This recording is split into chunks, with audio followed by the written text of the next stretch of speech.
Theaters are, of course, entirely empty. Do understand that having people buy tickets is an important part of success in your industry.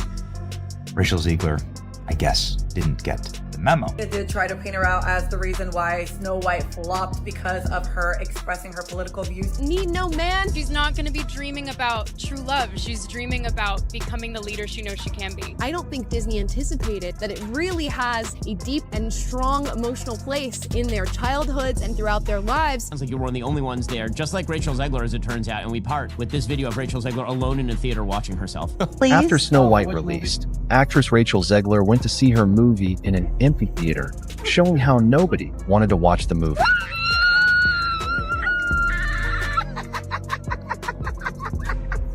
Rachel Ziegler just took another hit, and this time, it's not some harmless meme or Twitter backlash.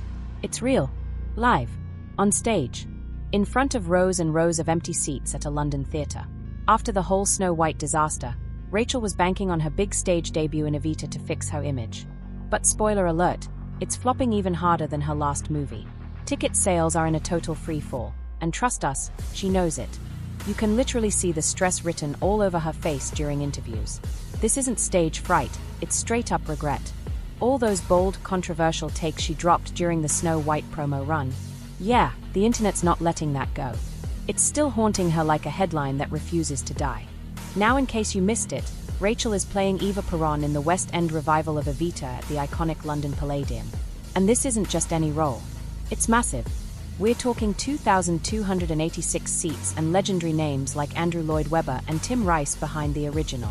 But here's the shocker, entire sections of the theatre are empty. Reports say over 74% of seats are unsold, and some tickets are going for just €29.50. That's unbelievably low for a show of this scale. And still, crickets. Even the pricey seats aren't moving. Meanwhile, over on Taika, the drama continues.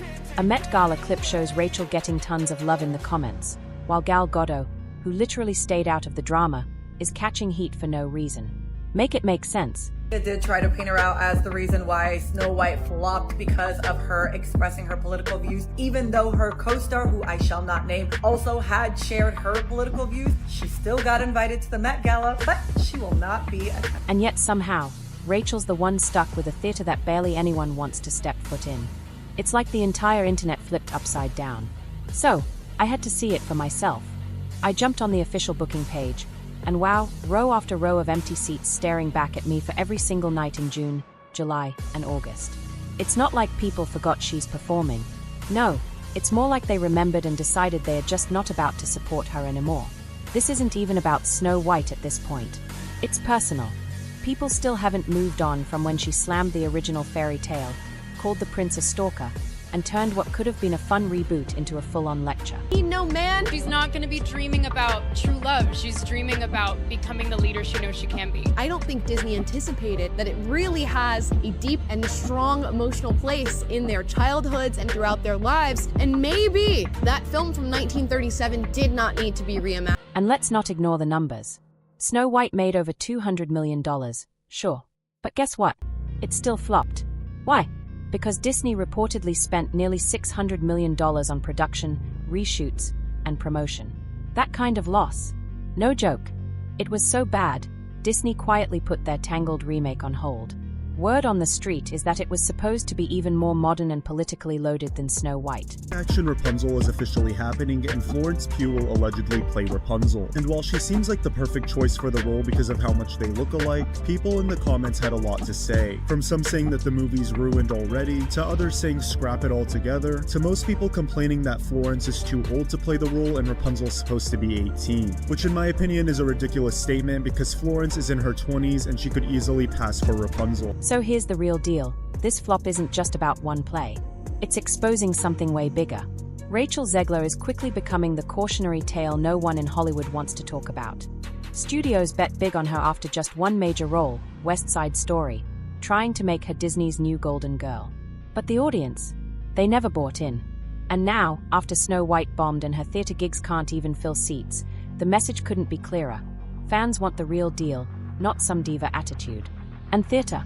It doesn't lie. You can't hide behind a bad turnout. You can't slap on a filter.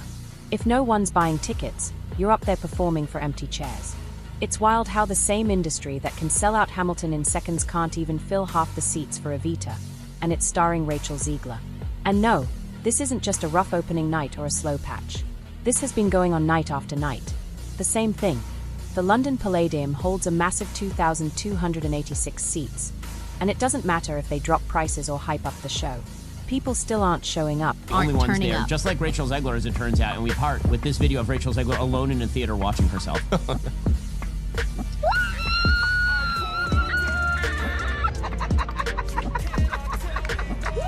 One of the most unlikable humans. That ever. is sadder than when the original Snow White eats the... And here's the wildest part. Word on the street is that the production had already made around $4 million in ticket sales before they even announced Rachel as the lead. So, what happened? If all that money came in early, why are there still rows of seats wide open now? Fans are starting to talk. They are noticing the drop in energy since her casting. This isn't just about numbers, it's about connection. Right now, Rachel isn't giving the crowd a reason to care. Reddit's lighting up with threads asking if that $4 million pre-sale figure was just a PR stunt to fake hype and boost buzz. And honestly, it's not adding up. If that much was sold early, how is it still this easy to grab front row seats? Something's off. That's the cold truth. Film studios can fake success with trailers and fancy editing, but theater doesn't lie. Rachel can't just pop into the premiere crowd, smile for the cameras, and act like she's one of the fans this time. Nah, this is live. She's on that stage, facing rows of empty seats. You can't spin that kind of silence. It's the kind of embarrassment even the best Hollywood PR machine can't bury. What's wild is how the studios keep pushing her hard. At this point, it's looking less like confidence and more like straight-up denial. XX are acting like if they plaster Rachel on enough stages, screens, and talk shows, everyone will magically fall in love with her. Spoiler alert, that's not how this works. You don't just force a fan base into existence. This isn't the first time Hollywood tried to fast-track someone into stardom. Remember Sam Worthington and Jay Courtney? Big money, big roles, but the audience just didn't vibe with them. You can't teach charisma. You can't buy loyalty. You have to earn it. And what makes this worse? Rachel hit the stage right after the Snow White backlash. She was already walking on thin ice. Jumping into live theater right after that, it's like stepping onto a tightrope, barefoot, blindfolded, and with your shoes untied. Some folks point to Rachel's Broadway run in Romeo plus Juliet and say, hey, that was a win. It reportedly pulled in $7 million. But that was before she became the poster girl for everything messy in modern Hollywood.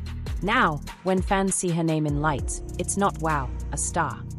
It's more like, ooh, here comes another Disney-style lecture in disguise. And that's the real shame. Rachel might actually have talent. But this isn't just about talent anymore. It's about timing, attitude, and whether people even want to hear from her. In live theater, there's no hiding. No take two. If the crowd's not feeling you, you feel it every single night. That silence, it's real. Now, let me make it clear. This isn't some cancel culture rant. No one's saying Rachel's a bad person. But the facts are the facts. Her public image has been shaped way more by her own interviews than any role she's played. That whole vibe she gives off, like she's talking at people instead of to them, feels cold, dismissive, and a little too preachy. And yeah, people are tuning out. A fan even posted on TikTok about meeting Rachel in real life, and let's just say it didn't help her case. Amelia Salado.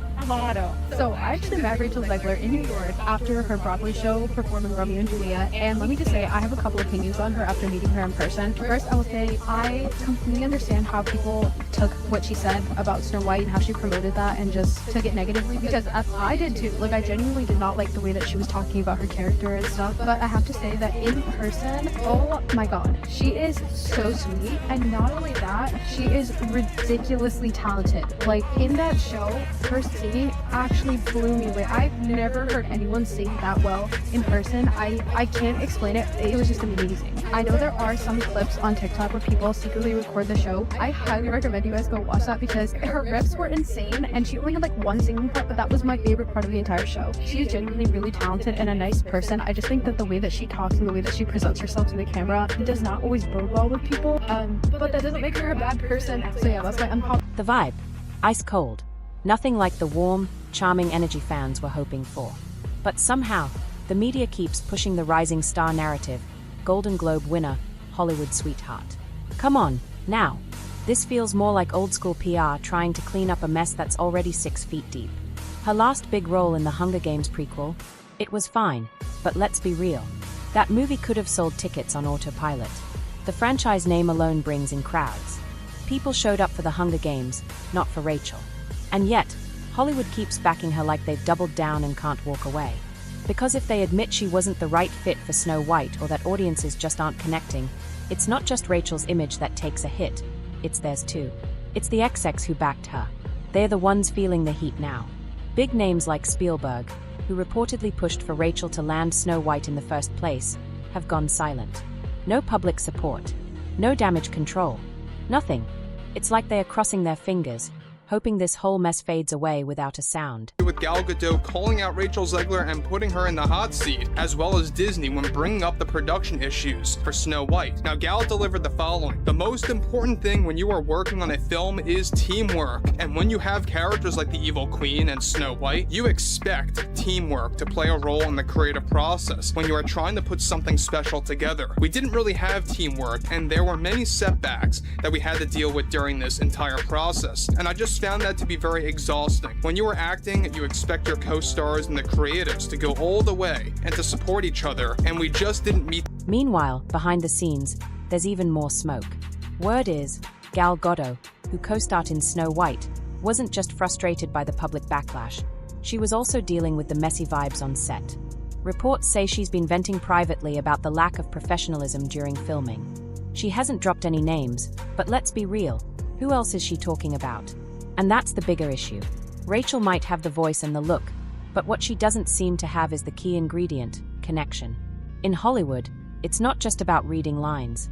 It's about earning trust, respecting the audience, and showing up humble, especially when you're stepping into roles people grew up loving. But instead, Rachel came out swinging, mocking the classics, clowning on fan favorites, and calling legendary fairy tales weird.